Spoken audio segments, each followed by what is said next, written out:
Welcome back. You're watching Sports Federation TV, the show that brings you all the news about all the sports in all of the Western Cape. And I'm Lenyukta Chetty. Remember that this show is in partnership with the Western Cape Confederation of Sports, and it is to highlight to you all the different sports that's available in the Western Cape and how you can get involved. Now, joining me from the world of Western Province squash is Gary Wheadon.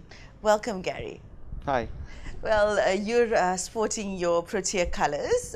So let's start off with that. How did you get your Protea colors? I was selected about 4 weeks ago. Squash SA sent out the notification to the various players that were selected. Basically, it came along from various tournaments. You have to play tournaments during the course of the year and perform, and winning the nationals in June was quite a big helping factor in that. Yeah, and the selectors have a few players amongst themselves. They decide, and away we went. Yeah. All right. So how long have you been involved in squash? Well, competing actually. Competing, if you include primary school days, which we had obviously provincial primary school squash as well, so way back from, I think I was about 9 or 10 playing. Back then I was playing for KwaZulu-Natal in the primary schools, and then high schools, the provincial high schools, and then filtered through into the senior ranks, and just kept working at it. Played provincially in the seniors, and culminating finally to national selection this year. Yeah. Okay, so pretty much most of your life you've been playing squash. I was lucky my family played, so even Yeah. before, when you can call it playing squash, when you're really small, it's not really playing squash, it's just hitting a ball. But I mean, right from very small I've been on the court. All right. Well, for the benefit of maybe 2 people watching right now who don't know what squash is, please describe your sport to us, how it's played, the facilities that are required, etc. You basically just need it's a room, 4 walls and a roof, 2 rackets and 1 ball, and you just hit the ball and run like mad, sweat so much, especially when we have 30-degree weather like we've had the last few days. And it really is a load of fun. Very basic, and shoes are also important, to have the right shoes, otherwise you can hurt yourself. But basics, minimal equipment, and you can have a great time. So we're talking a small room here, and 2 people running around and attacking. Would you call it a ball, a squash ball? Or Yeah. is it called squash ball? Yes, squash ball. Right. How intense can the game get? Depends how good friends you are. But having said that, even some of my closest friends, we have, growing up through squash, you have bitter rivalries with very close friends. But on court, it's intense. Whether it's a good friend or somebody you don't see eye to eye with, you're there for blood, and you want to win. And then afterwards you can relax and socialize. But it can get quite, you don't think it can get physical, but yeah, sometimes the person throws out the odd elbow and bumps you a bit. And So what you're saying is this is a good sport for couples.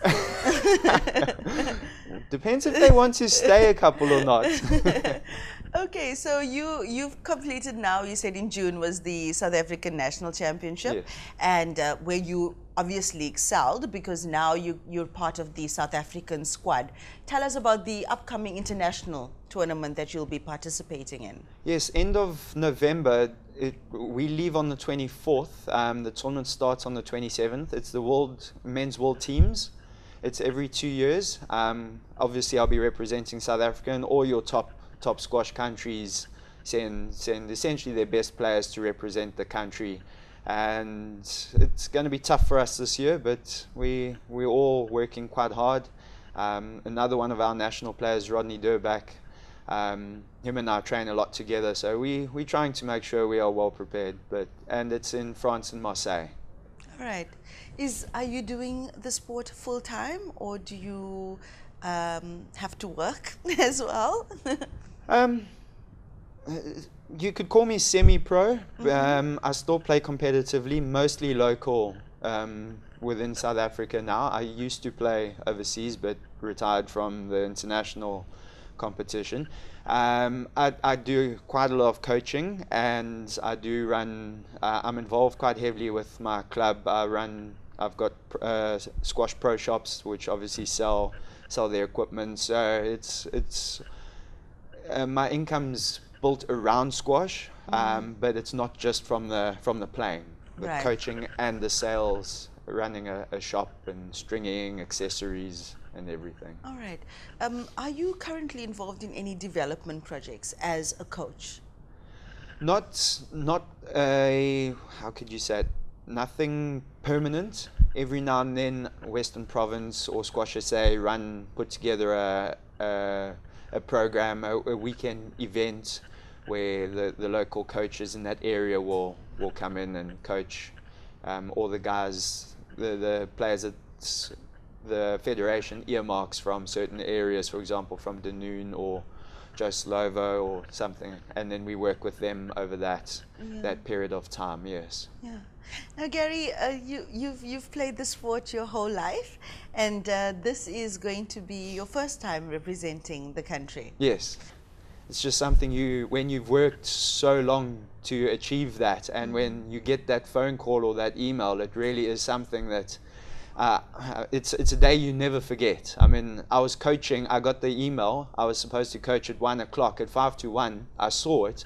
So, I mean, to try and focus for the next 45 minutes, it really was just the happiest moment the of your life. happiest moment of your life. Yeah, I mean, and if I can give anyone advice that has just missed out, that just keep trying. If you keep putting in the time and effort, and you do get selected, you will know that all the blood, sweat, and tears from those years, it just makes it all seem so worth it. Yeah. Oh, wonderful. We wish you all the best in your upcoming tournament, and may you and your squad excel. How can people get involved or get information about how to be involved with squash? From a playing side, there are a few websites. Squash SA's got a website, Western Province Squash. A lot of the more local clubs as well do have websites now where you can find out. There's contact information on the sites, email addresses, phone numbers, where you can contact someone at the club. From a playing side, if people wanting to get involved to promote brands, that you would probably look at your federations, Western Province Squash or Squash SA. All the details are on there. They're all a good bunch of people that work. They really work hard for very little return, and they are so excited when new prospects do turn up. So I really hope, if someone's listening, please get in touch with, even at club level, we can advise. The clubs can advise, the provincial federations can advise who to get in contact with. We need more players and more help. Okay. Well, thank you for coming and promoting your sport. And once again, best wishes to you and your squad at the upcoming International Men's World Champs. Eh? Yes, thank you All very right. much. Okay. Well, that's it from squash for today. But after the break, we'll be joined by gymnastics. So please stay tuned for that.